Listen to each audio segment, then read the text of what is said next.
Hello, everybody, and welcome to the Comic Book Burrito Extra Beef. My name's Darien, My name's Landon. and today we have slightly different for you. We kind of teased this a few weeks back because the DCEU is doing that great right now, and That's that's an understatement. well, we're here to kind of voice our opinions of what we think the dream, or at least to us, the dream DCEU is. And this week will be my phases 1 and 2. Next week will be Landon's phases 1 and 2, and then after that we'll do a combined thing with both of our phase 3s. We're gonna try to map this out. Forewarning, I didn't put tiny details into my descriptions. I described what the movie and the basic plot of it and what's going on, and I didn't really put in too much details because obviously if it were being made a movie, that's when the details would be put in. So I have the basic outline for what it's supposed to be and casting as well. Hopefully this works. This works. We had a little technical difficulties. Hold on. Oh, okay. I got to click. So we're gonna start. Lord. We're gonna start with my phase 1. I got them color coordinated. Oh. As you see, I hope you see this. I really do. Yeah. Okay. Or tar. Yeah. All right. But first movie in the my DCEU is House of L, directed by James Cameron. Okay. Oh, So it's Jeff Bridges. it is Jeff Bridges. This movie will feature Krypton at its highest point of turmoil in its 10,000-year history. The House of Zod has waged nuclear war on the House of El over tension built up for decades. Zod's main goal is to wipe out the entire El bloodline. The ensuing conflict will heat up the core of the planet, causing Krypton to be destroyed, which is how I work in the Krypton being destroyed thing. So this is all prequel.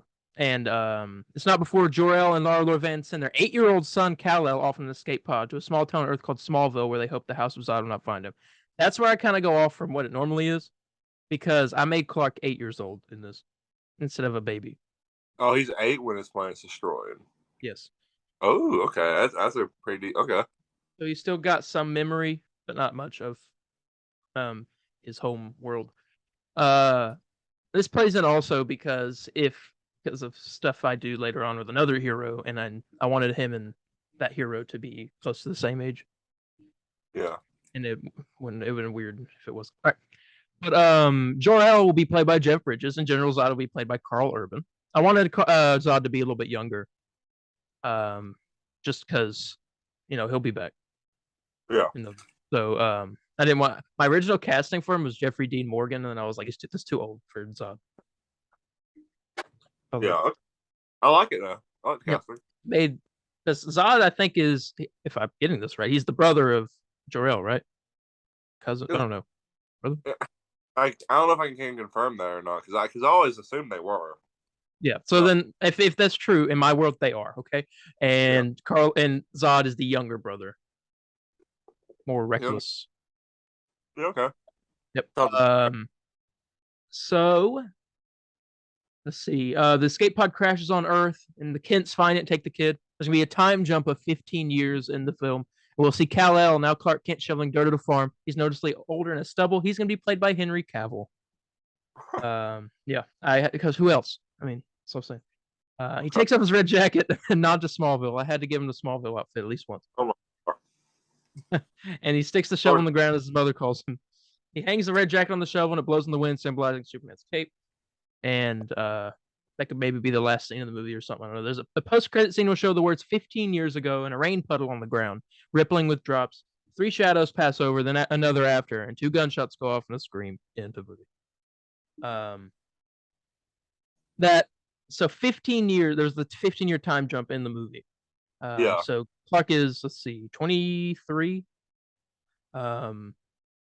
15 years before that, these people get shot, which are Thomas and Martha Wayne.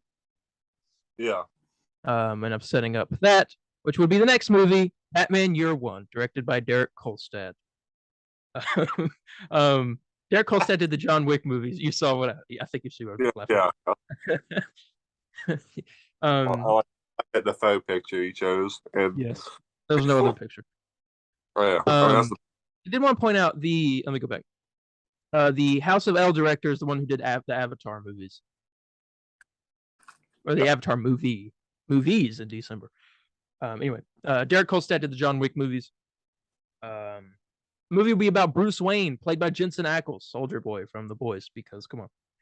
Arriving back to Gotham from an international trip, which will be described throughout the film through flashbacks, he notices that the city is spiraled into madness in the time he's been gone. The GCPD is full of corrupt cops, and the police commissioner may or may not be one as well. The villains of the film will be the Red Hood Gang, the main guy being voiced by Willem Dafoe, because obviously all you see is his mouth. yeah. Gordon will be played by Gary Oldman, because, come on. Yeah. The end of the film will be Batman realizing that being a hero is difficult, but is a struggle he must endure for his city. Final fight will be an Ace Chemicals, and one of the criminals of the gang fall into the chemical vat as Batman wins. Final shot of the film will be Batman standing on a gargoyle overlooking the city, and then jumps off and glides toward the camera, ending the movie. There are 2 post-credit scenes. The first shows Bruce Wayne in the lobby of an office building. He shakes a woman's hand, and she leads him upstairs into a penthouse. When he walks through the doors, a man is there. He turns around and shakes Bruce's hand and says, "Hi, Mr. Wayne. My name is Lex Luthor, and I have a business proposition for you." Lex is played by Giancarlo Esposito. The second scene will show the chemical vat and green liquid bubbling on top. The camera will pan down and show the edge of the vat where a white hand reaches up and grabs the edge. End of it. Like I said, basic plot, like basic important stuff. I gotta get like the whole plot. But Lex Luthor, Giancarlo Esposito. Yeah, I know. I was wondering. I was like, so I was hearing the whole thing. I'm like, when does Giancarlo come in? And then I hear Lex Luthor. I'm like, oh, dude, that's pretty good. I like that. And Willem Dafoe, gotta have him as the Joker. That's what the yeah. Come on. Oh yeah.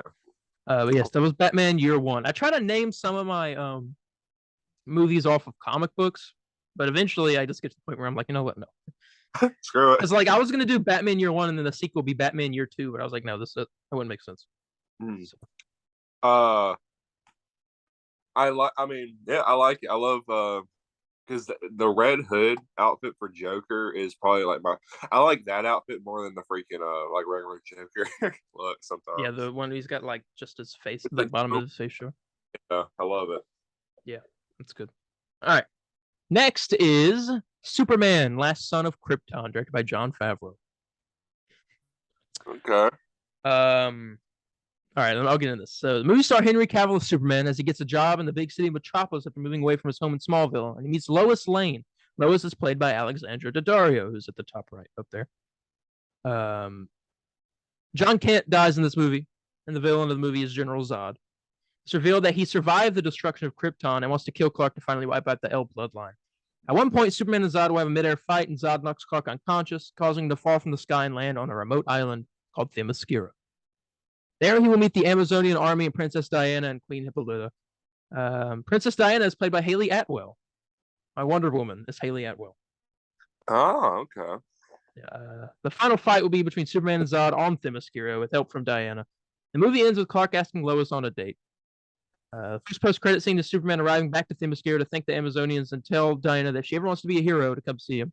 The second scene is Lex Luthor looking out a window and he sees Superman fly by. Then he turns and taps a few times on the tablet, bringing up a picture of a container of green rocks labeled Unknown Alien Rock. He picks up the phone and calls his assistant. He has to see some of the rocks in his office. The camera pans to the tablet, and the Wayne Industries symbol is on the crate. Stinger at the end says Lex Luthor will return. So he's that business proposition. Like this feels like a what's DC's thing? They're like D23 thing called DC Fandom. DC fandom feels like this is like a real DC fandom because this is all like good stuff so far. I'm just so Wayne he's done this business proposition with Bruce Wayne, but he's actually manipulating him into getting these rocks, the kryptonite. Yeah. That was Superman Last Son of Krypton. Next is The Flash, directed by James Gunn. All right. Come on. All right. I got the little effects on the screen. Oh, okay. So, this movie will feature Barry Allen, aka The Flash, played by Grant Gustin, because I'm not doing no Ezra Miller in this. Yes. He gets his powers. As he adjusts to these new abilities, a group of criminals calling themselves the Rogues appear in Keystone City, and Flash must stop them. He falls in love with a girl named Patty Spivot, who works at the KCPD, which I'm so used to saying CCPD because I watched the Flash show. But I always forget that he's from Keystone City, so I had to work that in. He faces off against Captain Cold, played by Chris Pine. Bottom left, right there. Heat Wave, played by John Bernthal. Weather Wizard, played by Diego Luna, and Golden Glider, played by Dove Cameron. The movie ends with the Flash running around the city, and after a long monologue, he says the last line will be "I am the Flash." That's what it is in like every comic book. There's one post-credit scene. There's Barry running down a highway and into Star City. He runs onto a roof and looks at his phone. He says something about how many steps he's run today and how he needs to run more to reach his goal. It's supposed to be like some kind of dumb joke. I don't know. I struggled having to like start this scene, but I had to do this because right before he runs back off, an arrow fires beside him. And Green Arrow grapples in. That's Flash what he's doing in his city. They crack a few jokes because I gotta have like the Flash Green Arrow like relationship, that kind of like. They're always like, at least in comics I've read. Yeah. They're always like buddy. Yeah. Flash says it's nice to meet him, runs off. Green Arrow fires an arrow off screen, zips out of frame. In movie, which would set up the next movie, which is Green Arrow, directed by Chris Mckay. Chris Mckay is the director of the Lego movie and the Lego Batman movie. Yeah. And yeah, okay. I finally got to put my Green Arrow fan casting here. Yeah, feeling. Yeah. This movie will be about Oliver Queen, aka Green Arrow, played by Dan Stevens, on the right there, bottom left. Sorry, trying to balance his vigilante persona with his billionaire playboy persona. The main villain of this movie is Merlin, played by John Barrowman, who also played him in the show Arrow, but he did a good job. So I don't see the reason to why to recast. Oliver knows Malcolm Merlin is a businessman until he finds out that Merlin is running an illegal arms business that threatens to tear the city apart. The final fight will be between Green Arrow and Merlin on the streets of Star City. The movie ends with a shot of the Green Arrow suit in a box and the bow getting set down on top of it. There are two post-credit scenes. The first is Lex Luthor pressing a button, setting off tons of bombs at the harbor of Metropolis, flooding parts of the city. He immediately goes to start recording a message for the people of the city, stating that he will do everything in his power to fix the terrible devastation, which is why he's decided to run for mayor. So he's creating the issues to then come in as the hero and try to fix everything. All in his big plot. The second scene is Oliver walking into his office and seeing a man in a lab coat standing there, waiting for him. Oliver introduces himself, and the man shakes his hand and says his name is Ray Palmer, Q-Tech's new lab manager, played by, and I forgot to write who it was, but I don't know if I ever did write who it was. Yeah. This might be an issue. Maybe we can figure this out. Find out. Hang on. I should have looked at that. Anyway, next is the end of Phase 1. Justice League, directed by the Russo brothers. Don't ask about Chris Hemsworth right there. We'll talk about that in a minute. This is the only casting that I'm kind of like about, but I didn't feel like changing it. I tried to figure out more people, but I couldn't. Movie will start Batman, Superman, Wonder Woman, Green Arrow, and the Flash teaming up to save citizens of Metropolis from the flood until Aquaman arrives, played by Chris Hemsworth, to wage war on Earth for its attack on the waters. Yeah, so I didn't want to do Jason Momoa because I didn't want to just like stick completely to the movies, and I wanted to do someone that I think could have done a good job, and I feel like Chris Hemsworth could do a good job as Aquaman. Yeah, I mean, I wouldn't out of the realm of possibility. I mean, just the fact he played like a character out, a fish out of water character. So why not do a fish in the out of water? Exactly. There we go. Yeah. My whole mindset was the MCU and the normal DCU doesn't exist in my universe right here. Yeah. So I can use whoever. But yes, directed by the Russo brothers because I mean they're good at doing big team movies like that. Yeah. Battle ensues. Eventually, they find out it was all Lex's fault. They find him, and he suits up in a giant mech suit to fight the Justice League, and he overpowers Superman with kryptonite. Aquaman floods his suit, causing it to power down. The League fixed the damages and announced the start of the Justice League. Movie ends with the League standing on a stage in a very heroic shot. There are two after-credit scenes. The first shows a ship floating toward Earth, and it is revealed that it is Brainiac's ship. The second scene is Aquaman and Green Arrow in an elevator. I love this. Green Arrow says, "So, you talk to fish?" And Aquaman responds, "Yes, and you shoot arrows?" It's very awkward as they sit there in silence with elevator music playing. And then Stinger shows the Justice League will return. I wanted to have a post-credit scene with the two like most pointless characters on the team. So, yeah. So I thought that was funny. I don't know who if I announced or like not announced. I wrote who I cast as Ray Palmer. It's still bugging me. I may have to figure it out. All right. Yes, that was my Phase 1. Simple. Lex Luthor villain. But Phase 2 it gets a little crazy. A little bit, not really though. But anyway, here we go. Phase 2 starts with Superman Bizarro World, directed by Jon Favreau. Oh, So so why is Seth Green here? okay, well, hang on, let me talk. The Bro, world has been introduced to the Justice League. Clark is dating Lois and has just gained a new best friend, Jimmy Olsen, played by Seth Green, who works as an intern photographer at the Daily Planet. When I was writing this, I wrote Daily Bugle and didn't realize it until halfway through, and I was like, hold on. So, go back. It got me mixed up. It's like the same thing almost. All right. Just as Clark settles into his new life, new news reports show another Superman flying around the city, destroying buildings and hurting innocents. Kal-El confronts him and is revealed to be Bizarro, also played by Henry Cavill.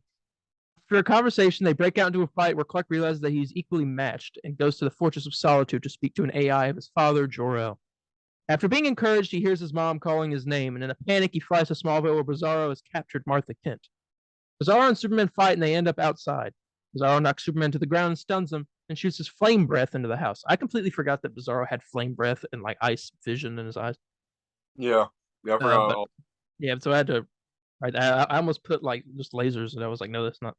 So Superman gets up and knocks out Bizarro, and runs into the house and holds his mom as she dies in his arms. I kill all of Superman's family. Oh, besides Lois. People are like, oh no, that's too bad. I'm like the Kevin Feige. The movie ends with Superman taking Bizarro's body to the fortress and imprisoning him there. Final scene is Superman going to the Hall of Justice and sitting in his chair, and Barry walks in and comforts him. There are 2 post-credit scenes. The first shows a house and a meteor flying through the air. The meteor crashes into the house, and a bright green light is shown blasting through the windows. The second scene shows a fiery red planet in space. Bright orange Omega symbol burns on the planet. Apocalypse is coming. Yeah, okay. Next, Wonder Woman: Battle for Themyscira, directed by Chloe Zhao. Now, I didn't want Patty Jenkins to do this movie. Yeah, because I don't like. And I was like, well, who can do a good movie that's got good cinematography? The shots look good. I need to get a good writer. And I was like, well, the director of Eternals could do it, just with a good writer. With a good writer. Okay. Oh, with a good. Okay. Imagine like the way Eternals looked, but with a Wonder Woman movie. Okay. It would look good. All right. So Wonder Woman: Battle for Themyscira. I'll tell you about Jim Carrey in a minute. In this movie, Diana is forced to leave her place with the Justice League, travel back to Themyscira as a deadly plague has taken over the once luscious landscapes. Women are being killed by the dozens, and no one can learn why. Diana arrives to find that the island is slowly turning black, and this seems to be the cause of the sickness. As she further investigates further, it is revealed that Ares, voiced by Keith David, is the reason behind this, as he wants to turn the army of Themyscira into an army for his global conquest. So Keith David has voiced a lot of people. You ever watched the Disney movie Princess and the Frog? Yeah. He voiced the villain in that movie. Oh, okay. And he also has voiced a lot of other characters in media, video games and cartoons and stuff. So I thought he's got a deep voice, so I thought he'd do great with it. Let's see, where was I? Diana defeats him, and after an epic battle between the two, Ares vanishes, as well as the sickness. Diana is thanked by her family, and she returns home. Upon arrival to the Hall of Justice, there's a man dressed in a janitor's uniform. She walks past him. The man looks back at her and smiles. After she's gone, he takes off the hat and stretches his face back to normal. Continues walking and whistling. It is Plastic Man, played by Jim Carrey. Yes. That's the best casting in this whole thing. Diana arrives in the main meeting room where Superman and Batman are standing. She stands between them and looks down at the screen they're observing. It shows the blueprint for the Watchtower. There's one post-credit scene. It shows Q-Tech, which is Green Arrow's thing. And inside, Ray Palmer is experimenting with some technology. When he accidentally trips and hits a red button, the ray gun shoots him and he shrinks. And that's the end of the movie. So I'm setting up the ad over there. But I didn't cast Ray Palmer, which is a problem. I don't know. I'll just go Brandon Routh. That's the guy who played him in the Arrowverse. I'll just go with that. I do want to point out how genius it is to have Jim Carrey play as Plastic Man. It's so good. Because I think of like The Mask, kind of, where of like how just expressive he is, face-wise, or just in general. So that's pretty good. I really like that. Yeah, even though he's a little old, it's fine. I'm gonna explain that. Maybe he made himself look old and he can't fix it. He stretched himself so much he looks wrinkly. Okay, there you go. I'm using that. Yes. Yeah, he's dressed look old and he can't fix it. Yep. What a I mean, I don't think it would even look that bad because if he had like the shades on That's and true. all that. Yeah, I mean, I don't think you would even really notice it. Man, I really want to see him play Plastic Man. And he's crazy. He's not going to do a superhero movie. Mhm. But yes, that was Wonder Woman Battle for Themyscira. Excuse me. All right, next is Batman: City of Fear, directed by Derek Kolstad. In this movie, Batman is on the case of a poisoning involving many members of the GCPD through way of gas through the vents. He soon comes to realize that the person he's up against is none other than famed sociopath and psychiatrist Arkham Asylum Jonathan Crane, aka the Scarecrow, played by Jamie Campbell Bowers, who's the guy at the top there. He played in. I only know him from two things. He was in Stranger Things in the newest season. He was also in a horror movie I had watched a few years back. He he played the villain. He was a really creepy villain, and he does like these creepy like eye expressions. I can't even explain, but he'd be perfect for Scarecrow. And plus, he kind of looks the part a little bit. But yes, let's see.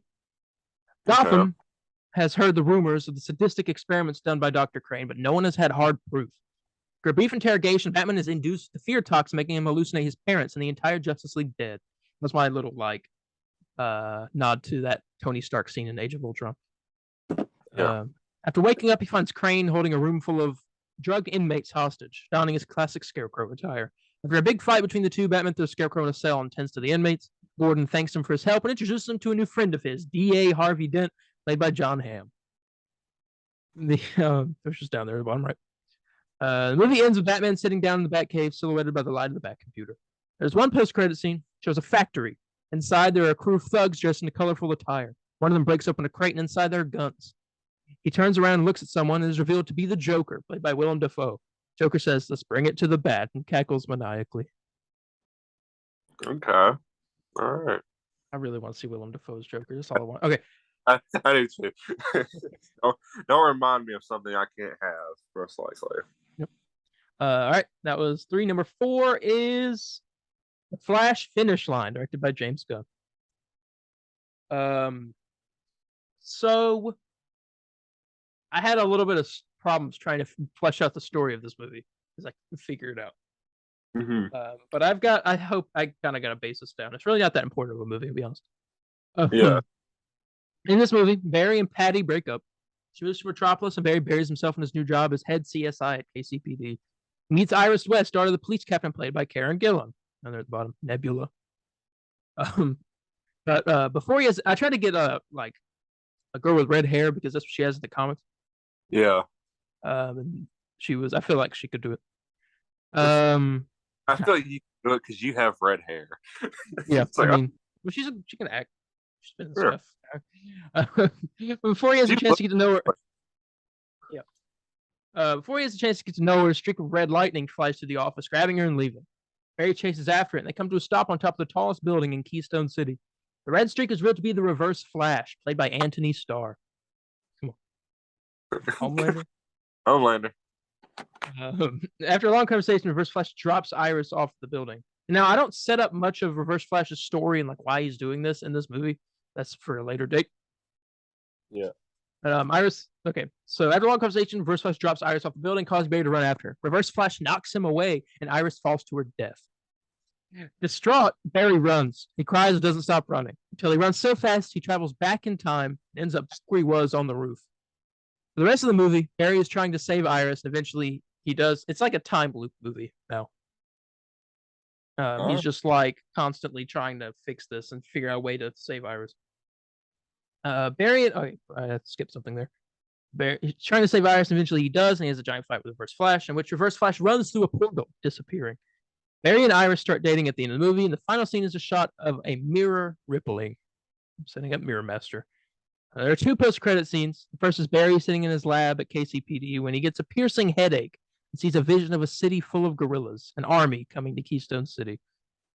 The second scene is of Q-Tech. Inside of Ray Palmer's lab, Ray has been shrunk and he's running toward the giant red button. He climbs on top of it and jumps, pressing the button and bringing him back to normal size. He turns around and Oliver is standing there, mouth agape. Right. Okay. All right. Like I said, some of this is like a little like I don't know how to explain it. It's got like weirdly paced, but it's because like obviously it would be normally paced if it was an actual movie. I just kind of wrote Is down the this gist. your first 70% on Rotten Tomatoes, Darien? It probably will be. Anthony Starr though would get all the love for it. That's All right, that is at yep, the 60. Like it is. yep. Number 5 will be no. Hold on, wait. Green Arrow, the Emerald Archer. All right. In this movie, Oliver has recruited Ray Palmer as an honorary member of the Justice League. Batman is not happy with this and makes it very known that a shrinking man does not belong on the team because of safety risks. You know, because you'd be stepped on. It's not. Oh, that's why. Oh, I meant like just like oh, just out of nowhere, just like, taking this guy in. But well, that's also the point. But he'd also be stepped on. Oh yeah. Before Oliver can argue an explosion in Rockstar City, on investigation, it is revealed that Deathstroke, played by Frank Grillo, set off the bomb and killed the mayor of Star City as part of a contract killing. I think he'd do a good Deathstroke. Yeah. There's either him or like Ron Perlman, but I was like, no. Ron Perlman? Yeah, I don't know. Ron Perlman seems too old to play Deathstroke. Well, I mean, Deathstroke, well, he's kind of old. I don't know, but Ron Perlman is a different kind of. Sure, it's just Frank Grillo. He looks like a young Ron Perlman anyway. Let's see. Where was I? Oliver chases him through the city and tons of damage is caused. Oliver realizes that he needs help and calls an old friend of his, Dinah Lance, played by Catherine Winnick. Dinah Lance is the Black Canary. Yeah. He also finds Ray Palmer, who has now made his own super suit, giving himself the name The Atom, and they go after Deathstroke. Final fight takes place on the roof of Q-Tech, where Deathstroke is planting a bomb threat the building. 3 heroes beat him down and question about the bombs. Deathstroke shows him a timer that says 10 seconds and takes off his mask to reveal his face. The timer hits 0 and the building blows up, but not before Oliver rescues Dinah and Ray. Deathstroke dies in the explosion. The movie ends with Dinah staying in Star City and her and Oliver getting reacquainted with one another. There are 2 post-credit scenes. The first is of the rubble of Q-Tech and a bloody spot where a body once lay. More rubble collapses to end that scene. So obviously, I couldn't kill Deathstroke. I mean, well. Yeah. You can't let him sit out for one movie. Yeah. The second scene is of Batman. Also, by the way, I chose Deathstroke because he's a Green Arrow villain, not a Batman villain. Yeah. The second scene. I had to do it to him. The second scene is of Batman finally agreeing to let the Atom on the team. But as he's being sworn in, Plastic Man makes himself known to the League by shape-shifting from a chair back to himself. Batman immediately knocks him out. So obviously, I mean, if you saw a chair turn into a person, I mean, I wonder if Batman's only power. Do what? Well, I wonder if you think Batman thinks that's his only power. Just turn into a chair. It'd be funny. This chair. He looks at Oliver and Ray and asks, "See with you?" And that is the end of that. I try to do the second post-credit scene as like a funny little like thing sometimes. Mm-hmm. You can't have like full story every time. All right. Yeah. Next is Aquaman, King of Atlantis, directed by James Wan, same guy who did the original Aquaman. Yeah. Okay.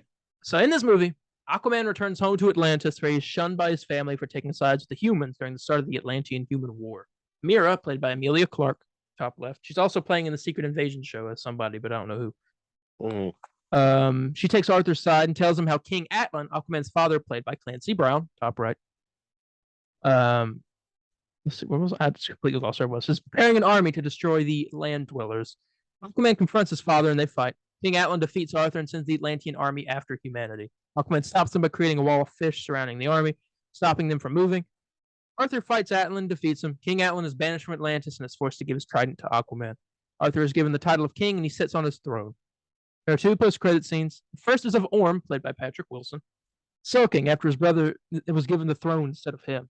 He vows to destroy his brother and rule Atlantis. The second scene is of the planet Oa, and a group of Green Lanterns are shown flying out from the planet towards Brainiac's ship at the distance. Oh, okay.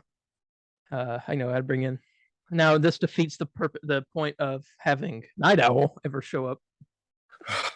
Cast of, that kills me. Yep. But I guess you can get someone else to play Night Owl, but I don't know. He's my favorite. I mean, I couldn't think of anyone better to do it. Yeah. Number 6, the Green Lantern. It's a long one. The Green Lantern Corps, directed by Martin Campbell. I had to give him a shot again. He did the Ryan Reynolds Green Lantern movie. The writing in that movie sucked. The directing wasn't bad. I mean, you can't really. He just did what he could do with the writing. I don't know. Okay, all right. I thought I'm giving him another shot in this universe. Okay. In this movie, a group of Green Lanterns are sent out to a mysterious ship hovering outside of the planet Earth. They do not return. Switch to Earth, where Hal Jordan, played by, I forgot to write his name. Oh, sorry. Okay, this guy, top of the screen right here. That's James Marsden. Yes. It was him. He's playing Hal Jordan. He's come into contact with the ring, as shown in the previous post-credit scene. He puts on the ring and is instantly taken to Oa, where he is brought in front of the Guardians and asked to recite the oath. He recites the oath, not knowing how he knew it. The Guardians tell him that a team of lanterns have gone missing near Earth and that Hal is being sent out immediately with Kilowog, Chip, and Salak, which are actual lanterns. They enter Brainiac's ship and find the bodies of the lanterns. Before they can warn the Guardians, Brainiac captures them. Brainiac will be played by Alan Tudyk at the bottom. He explains that he's only come to Earth to warn Earth of an impending apocalypse and that he means no harm. The lanterns escape and try to take him down, but he kills all but Kilowog and Hal. They fly from the ship to Oa to warn the Guardians, but Brainiac grabs them both and throws them toward Earth. Hal crashes through the roof of the Hall of Justice, where Superman and Wonder Woman are standing. His ring falls off. Superman picks it up and notices that it is otherworldly. He puts it in the glass box and tends to the fallen Hal Jordan. The movie ends with Brainiac finally arriving at Earth. There are two post-credit scenes. The first is of Hal waking up in the Hall of Justice. He's surrounded by the League. They question him about who he is and why he's there when a giant shadow looms over them. Alarms start blaring and they all run outside. Brainiac's ship is hovering over Earth. The second scene is Kilowog. I'm having trouble reading this a lot. The second scene is Kilowog falling through the sky above New York. You'll like this. He lands in a dark and secluded alleyway. He struggles to get up, and when he does, someone's standing behind him. It's revealed to be the comedian, played by Jeffrey Dean Morgan. He makes a comment about how ugly Kilowog is. What the heck? Wait, hold up. Reread that to me again. Right, Kilowog falling through the sky is in New York. Falls into an alleyway. Yeah. And he's like stunned or whatever, and it's a dark, secluded alleyway. He struggles to get up. When he does, someone is standing behind him. He turns around. It's revealed to be the comedian, played by Jeffrey Dean Morgan. Oh, shoot. He makes a comment about how ugly Kilowog is. So. Oh, my God. Yep. Dude. You gonna do some Watchmen in here? Are you gonna do some what? That's the plan. That's the plan. Nervous. I can't do. I don't know what I'm gonna do Night Owl though. I'll figure it out. Oh yeah, figure it out. I plan on keeping the whole cast from the Watchmen movie, besides Patrick Wilson. Well, I'll give a hint of mine because mine's pretty much. Yours starts with Watchmen. It's just it starts with Watchmen. And that's kind of the end. It's just Watchmen. Yeah, that's good. Mine is basically just going to be pretty much the regular Watchmen movie with the same cast and everything. I might change up a few things, but I'll get to that when it's my turn later. Yeah. All right, and then the final movie of Phase 2 is Justice League Judgment Day, directed by the Russo brothers. By the way, this little picture right here, the Brainiac thing that took me a while to make. So, like this video. Okay. Feeding for likes over here, please. Well, you're saying that, but I'm wondering about freaking Jason Momoa. Just you wait. This is a genius casting. Right. Did you cast Aquaman already? No. I did. I cast Aquaman, but he's not playing Aquaman. In this movie, Brainiac has arrived to Earth. Justice League, which now consists of Superman, Batman, Wonder Woman, the Flash, Green Arrow, the Atom, Plastic Man, and Aquaman, face off against Brainiac. Superman and Wonder Woman travel to the ship to speak with him, and Brainiac reveals his plans. He warns them of how an apocalypse is coming, that humanity is not equipped to defend themselves, but with his help, they will be. He wants to mind control all of Earth's population to help fight back against this coming disaster. Everyone believes him, and Brainiac takes an escape pod to Earth. On arriving there, he starts mind controlling people, and the Justice League have to fight back against them to get to Brainiac. The final fight of the film will be between the whole League and Brainiac, where they defeat him. The Atom shrinks him in his ship, and they storm the Hall of Justice, which I kind of, it's like the Lego Batman. Was it 2, 3, 3? Where they shrink him? Yeah, it's like Batman 3. Yeah, so that's reference to that. They storm the Hall of Justice. The movie ends with an explosion at Wayne Manor. Batman goes there to find that his mansion is burning, and Alfred is nowhere to be found. There are two post-credit scenes. The first is of Apocalypse, and Darkseid is shown leading an army on the planet. He addresses them and says that they are closer than ever to finding the mother boxes, that the last one is on Earth. The second scene is of space. The motorcycle flies past the screen and it comes back revealing Lobo, played by Jason Momoa. He talks to the camera. Oh crap! Oh, it's freaking Lobo. He's the Deadpool of this universe. And that was Justice League Judgment Day. And that would be that. Yeah, next is for next. Okay. Well, okay. Well, what do you want me to say? Just want me to give my pros and cons? Yeah, I guess. Okay. Well, pros. I mean, I don't really have much to complain. I think all the casting choices are really good. If there's one con though, and there are a few. well, one that really stuck out to me is I say in the beginning of phase 1, it felt like everybody got introduced with like a handshake or like a turn and smile. Yeah. Oh, what's your name? My name's Lex Luthor. Oh, okay. And then next one would be that and that. But I mean, that's I mean, no big deal. You know, introduce themselves. I don't know what else to do. Themselves. Yeah, good point. Yeah, I mean, I have not really much. I kind of feel bad I didn't cast Ray Palmer, but Brandon Routh, that's going to be my Ray Palmer. I should have done that. Right. I mean, hey, I mean, everyone. I mean, I liked it. There's no complaint I have. I feel like I'm a little nervous now because I feel like I'm gonna have a similar idea to yours, and everyone's gonna call me a copycat. And that that's fine. We did not. You can't do that. You've been working on yours separately from mine. So. Mine's somewhat similar in some ways, but we'll get to it when we get there. Yeah, all mine is going to culminate in a big, crazy movie that everyone could probably guess based off what I've talked about on podcasts before. Yeah. Well, I didn't know I thought we were just going to do a phase 1 and not a phase 2, but but I felt like I wanted to flesh out this whole story, and I wanted to have time to introduce like characters like Plastic Man and like all those. I want to get the big just like obviously Black Canary might show up at some point to help the team and final movie. And I think that'll about do it for this episode. Like I said, next week will be Landon's phase 1 and 2, as you see on the screen, hopefully. Yes. And yeah. I could be a lazy bum, and next week's your phase 3. That's true.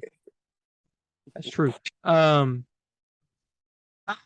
think of something I got to point out first. Oh yeah, 1 month from today, which is the 21st of August, new Star Wars show comes out called Andor. 3 episodes, so there'll be a Galactic Burrito, the return Galactic Burrito. So I get to talk about Star Wars again. I did want to point that out. Also, today there should be a new episode up of the normal podcast, which is today. Obviously, is I don't know why I'm saying this. It's coming out Wednesday, so like it's already out for you guys. So definitely check that out. And I think that's about everything I can think of. Well, I was gonna make a little announcement. I'm getting ready to post it now as we're recording this. But I'd like to announce our new side. I don't know what would you call it, Darien? Sideshow? Yeah, a little sideshow called the Comic Book Burrito. I guess gaming, is that what you want to call it? Because that's what I was thinking. We kind of we'll be workshopping it in the middle of this episode right here. You guys get a sneak peek. The live streams that we have, I call the Comic Book Burrito Gaming. Okay, well, I wasn't aware of that. Crap. Well, heck, I don't know what to call it now. A gaming burrito. No, I don't know. Well, okay. Well, never mind. We're not going to make the announcement. It's just something gaming related happening where it's mostly me, but I guess Darien can join if he wants to. Where I will review every superhero game in existence. And we'll I've been collecting games for weeks now. I keep telling Darien, I was like, I'll make an announcement this week, but then I never do. I never do, due to the fact I'm not happy of how many games I have at the time. But now I have every Hulk game, Spider-Man game, every Marvel vs. Capcom game. I have a good amount I could work with. I got all the Arkham game. I'm pretty satisfied of what I can work with at the moment. But I mean, the good news with this show is that it never can technically end. Due to the fact there's superhero game. I mean, nowadays superhero games are being made all the time. Yeah. And so much to work with, and if we could do one like once a month Mhm. or something, or once every 3 to 2 weeks or so, I think we could do something really good here. Yeah. But that's a show coming out soon. I can't say when yet. So I have to get a capture card. I have to get a bunch of things. But that's a show I'm very excited to work on. And hopefully Cool. Darren doesn't scold me for I it. will. I will. No, I'm joking. Mhm. Speaking of games, I'm gonna get back into it soon. Obviously, I've talked about the podcast episode that you can watch because it's out now. I had recently moved into college, so I haven't really had time to do much outside of that. But I'm continuing work on the audio comic. I don't know when that'll be out. Hoping it'll be before the end of the year. It's a lot to do. Yeah. And so I'm still working on that. You guys get to hear the first sneak peek of our comic book. Mhm. And also I was hoping to continue doing some more gaming live streams at some point. Multiversus, Marvel's Avengers. Maybe I'll play some more horror games. I don't know. Yeah. Especially Marvel's Avengers going to kind of get hot again here real soon due to the fact that Winter Soldier's coming out and everything. Multiverse is coming out, and I don't know, man. I was thinking I was getting ready to probably do some stream. And literally before, like after I don't know. I don't know how I want to do this because I kind of want to each episode I review the old games. Kind of want to be like a surprise, like oh we're doing this week's. Mm-hmm. But sometimes I'm thinking like, hey, I'd like to maybe stream beforehand, just so people can see more of the game that we're going to do. But we'll figure it out. Yeah. We'll figure Uh, but yeah, by the way, I'm having a blast. I know we're still recording. We should probably end this off, but like I'm gonna talk Yeah. pertaining to this. But like I was having a blast playing. I finished Resident Evil 7 on stream. I don't know if you got any people to watch it. I guarantee you haven't, because the numbers on YouTube. But I finished that game and I beat it, and I really thought about doing Resident Evil 8 next. I'm just having fun. Like it's not comic book related. It's just like horror games, and like I feel like playing horror games is fun. Mm-hmm. So I don't know. Yeah, I liked it. I mean, it's pretty good. It was scary. All right. Yeah. I think that's about it. We can get ready to wrap this up. Yeah. All right. Well, thank you all so much for joining us this week. It was a blast. Join next week for Landon's Phase 1 and 2, as you see on the screen. Mhm.